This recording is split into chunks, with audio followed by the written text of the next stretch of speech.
on. Questions to the Leader of the House and to the Honourable Member for Mole Valley, representing the House of Commons Commission. Mr David Hanson. Number 1, Mr Speaker. Leader of the House. Mr Speaker, with your permission, I will answer questions 1, 5, 6 and 7 together. The Ministerial Code is clear. When Parliament is in session, the most important announcements of government policy should be made in the first instance to Parliament. This is something I have reminded my Cabinet colleagues about. Mr David Hanson. I'm grateful, Mr Speaker. On the 21st of May, the Prime Minister, in a speech to journalists outside of this House, gave details of every aspect of the proposed immigration bill a full 1 week before that bill was announced in the gracious speech last Wednesday. Shameful. Now, whatever the Leader of the House's view on that, is it not better that members of Parliament are the first to hear new policy so that they can either praise that policy or ask questions of it in this House?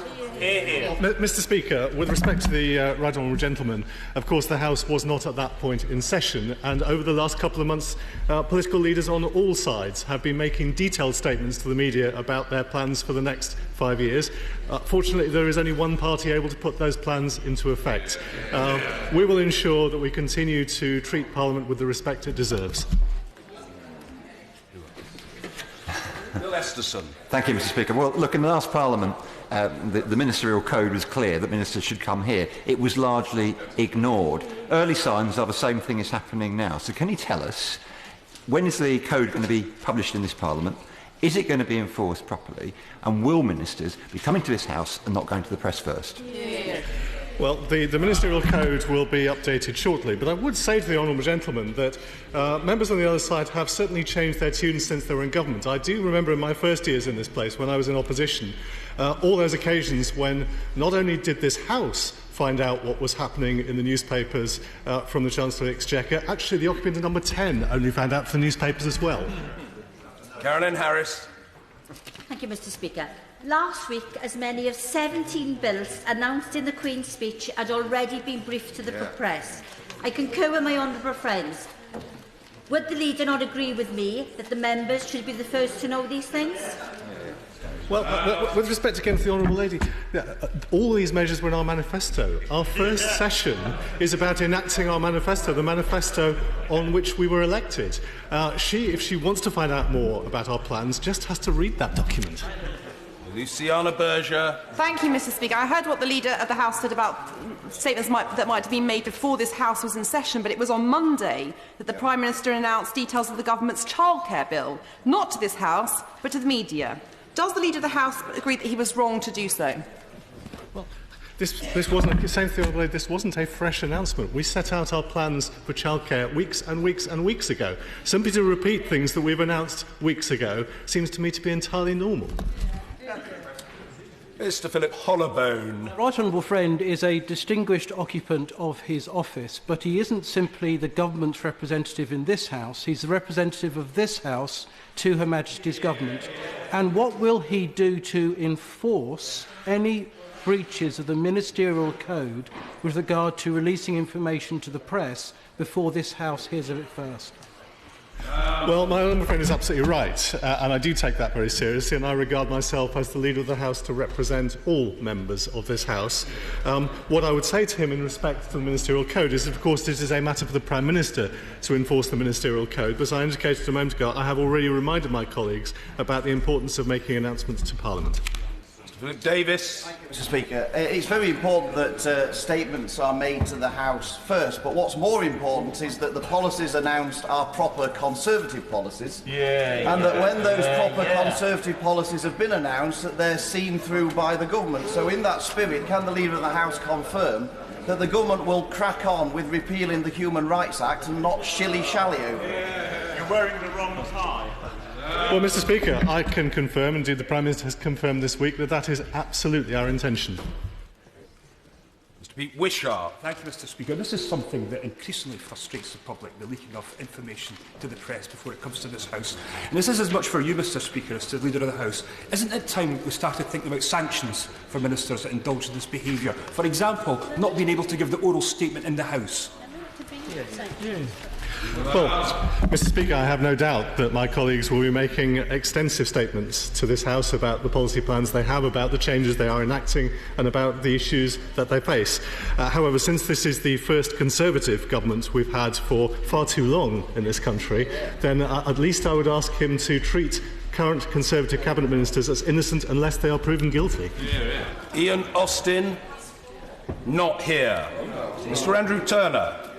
Number 3, sir. Deputy Leader of the House. Thank you. In answer to my honourable friend, the government currently has no plans to bring forward changes to the current sitting hours of the House. Mr. Andrew Turner. A large majority of members of this House are simply unable to get home in the evenings, and we didn't come here to London to give them lots of free time.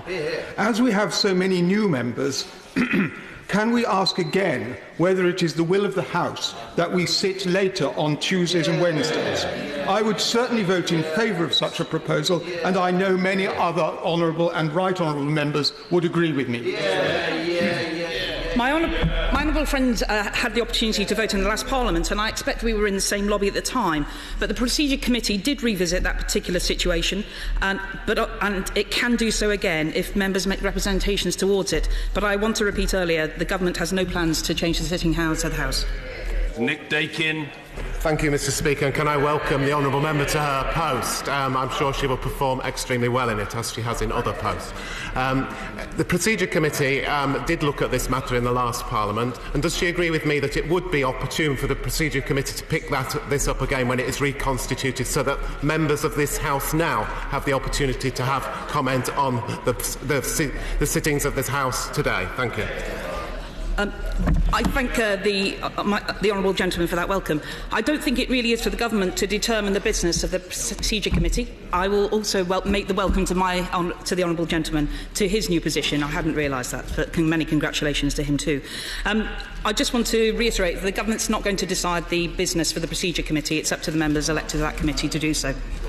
Order. Before I call the honourable member for Bassett Law to ask question 4, it might be helpful to new members if I remind the House that, to avoid any possibility of compromising our security, we do not discuss operational security matters on the floor of the House. The question is perfectly in order, but honourable members should take account of this constraint in their further exchanges.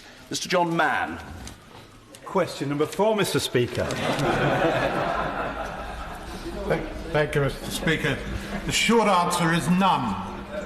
But the slightly longer answer, not too long, is viewing members' emails can only be lawfully done with the consent of the member, or where a circuit judge has produced a production order requiring material to be produced, or pursuant to a search warrant, and in accordance with the Speaker's protocol on the execution of a search warrant on the precedent of the House of Commons.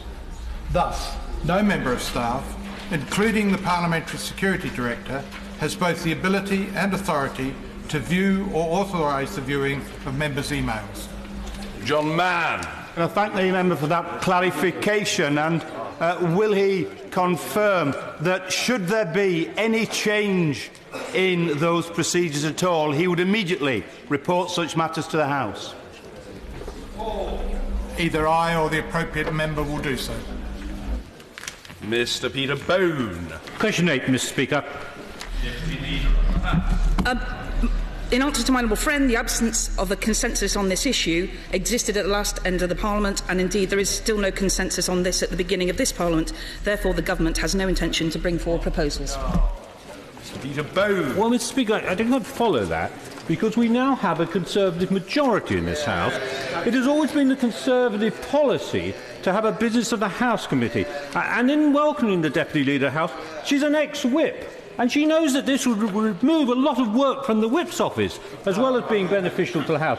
Would the government reconsider their position? Well, my honourable friend knows that the proposal was in the coalition agreement, but after our great victory, there is no longer a coalition. That said, the creation of a House Business Committee There is still an absence of consensus of how this would really work. I hope my honourable friend welcomes the extra hour that's happening in Westminster Hall debates, so that there are plenty of opportunities for members of both sides of the House in order to continue to hold the government to account. Mr Kevin Brennan. Number 10, Mr Speaker.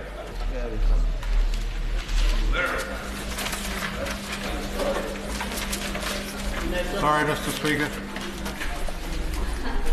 The House generated £441,000 in net sales from the hire of catering and event facilities to third parties between January 2014, when such hire was permitted, and May 15.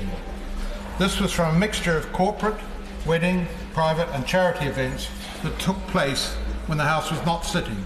Smaller amounts were raised from other activities, including charges for filming on the estate. It is not possible to identify separately the amount of income raised from the corporate sector. As concerned as I am that it's unhealthy for our democracy if this House becomes more and more dependent on higher fees from corporate interests, and therefore will he look again at this policy of hiring out facilities of this House to the very people who cause the financial difficulties that this House is trying to meet?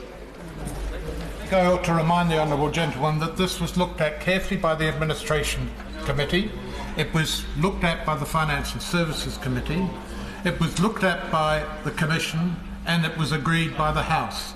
He may find he's in a slight minority.